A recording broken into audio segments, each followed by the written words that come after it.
Hello guys, good morning. So welcome back to my YouTube channel. This is Otoboy Sol.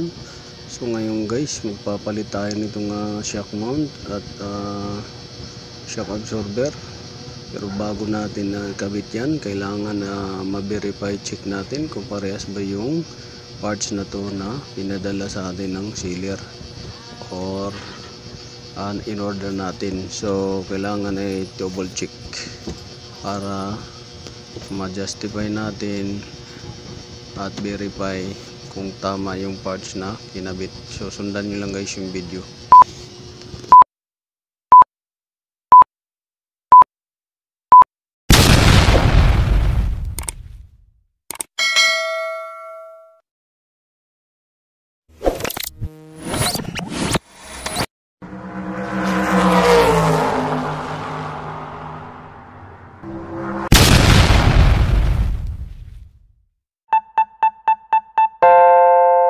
Hello guys, good morning. So welcome back to my YouTube channel. This is Otoboy Sol.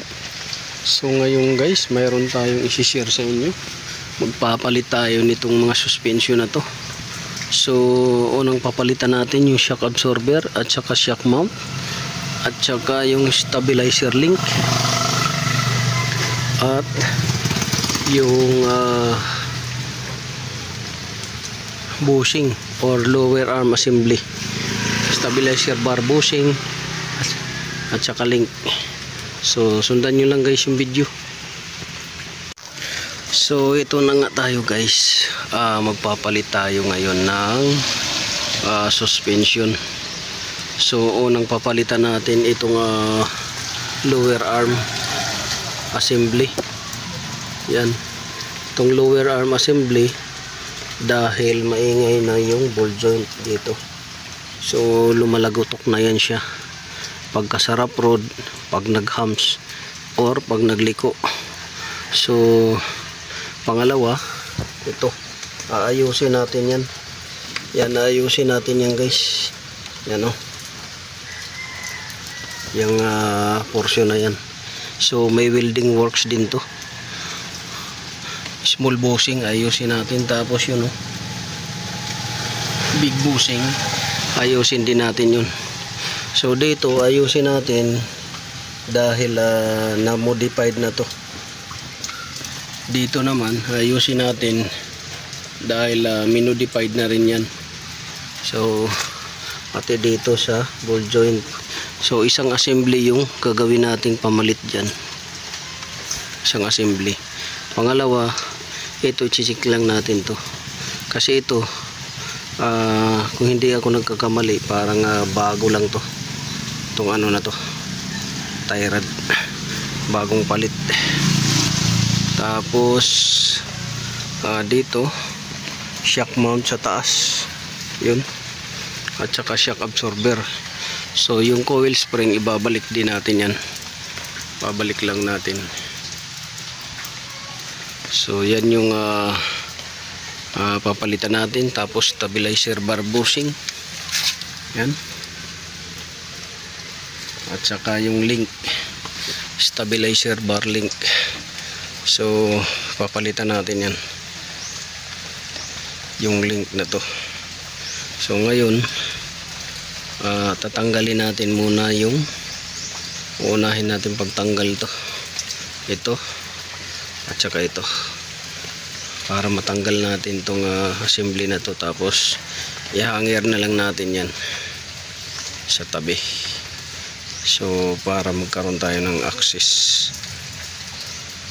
at hindi tayo mahirapan. So yun, unang tatanggalin natin ito tie rod, sunod yung ball joint sa ilalim, tapos ito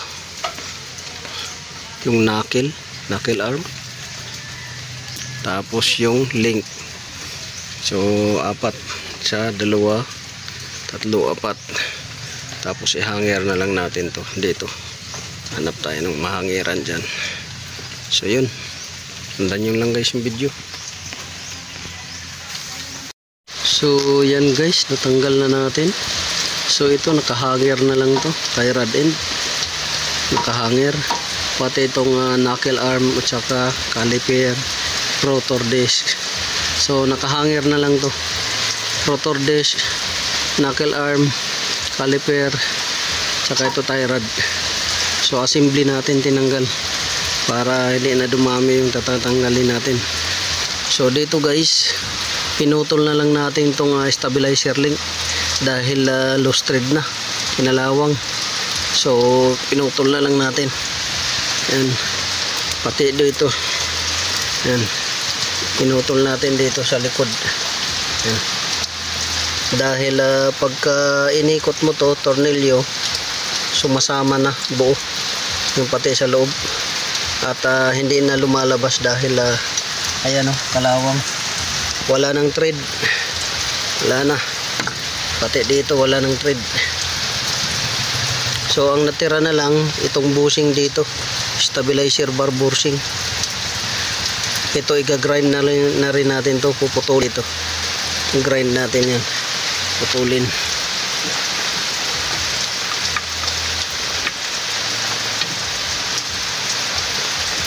So yan, ito papalitan natin ng buo, kasama na yung ball joint, big bushing, small bushing, at ating iano rin, ating ayusin yan pag modify. So yan, dito yan, dalawang tornilyo lang tatanggalin dyan, mabubunot na ninyo ito. Bunot na ninyo. So ito yung sinasabi ko, yan, yan ito yung sinasabi ko sa inyo, maluwag na siya yung bushing dyan, maluwag na, shock mount bushing, yan, yan pit na siya, talagang ano na siya, pisat na siya. Tapos ito ay kinalawang na rin yung shock absorber. So papalitan natin to ng buo ito.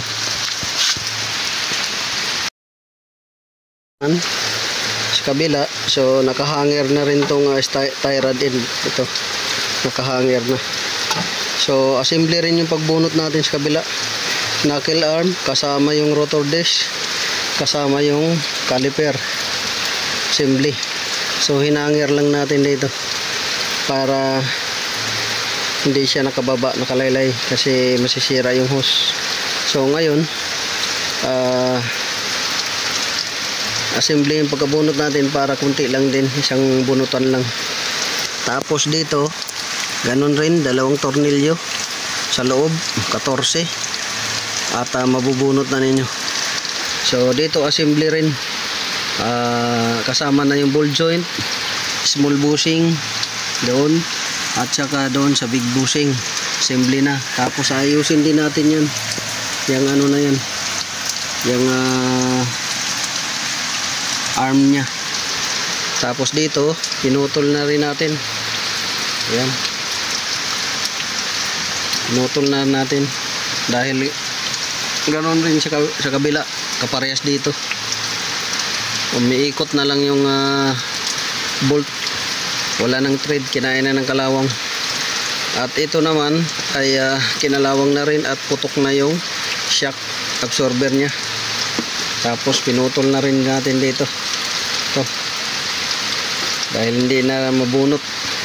Tapos dito ganun rin, pisang pisa rin, kita nyo yun, pisang pisa siya. Wala na yung shock mount bushing, yan ito may babalik natin to, itong shock mount plate, pero yung bushing papalitan talaga yan. So ganun lang. Ang natitira natin na tatanggalin itong stabilizer bar bushing at saka itong arm. So welding works ang gagawin dito, hindi tayo makapag welding dahil maulan.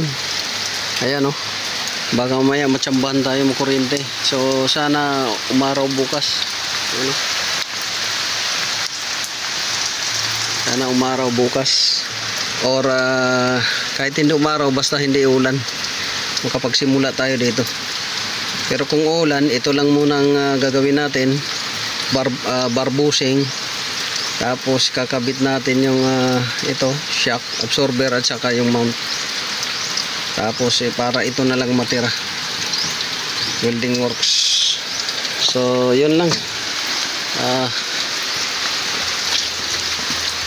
Ito na. Yan. Yung dalawa na yan.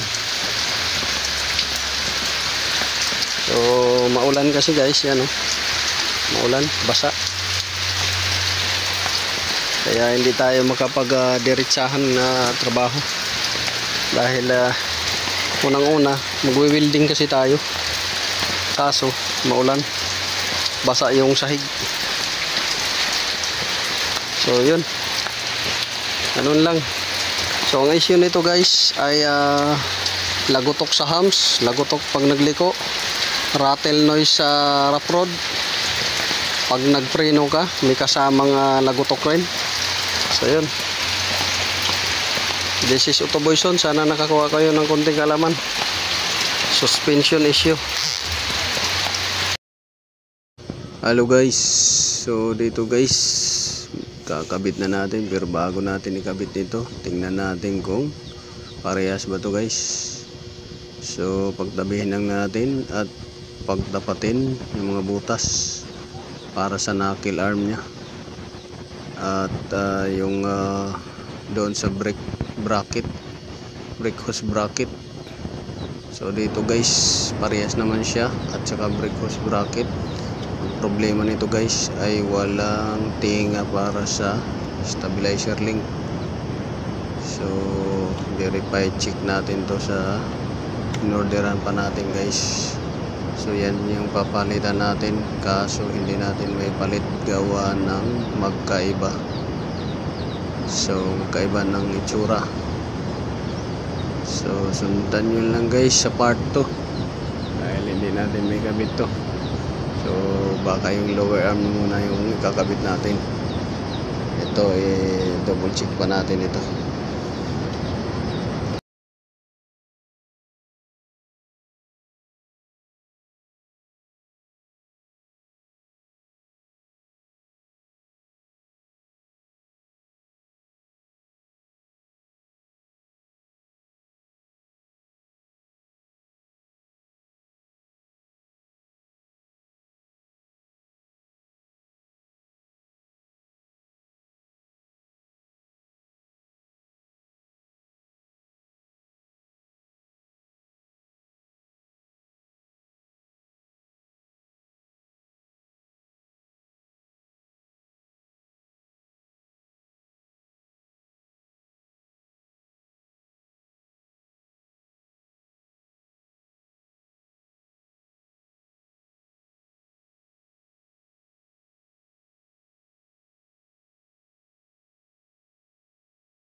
Make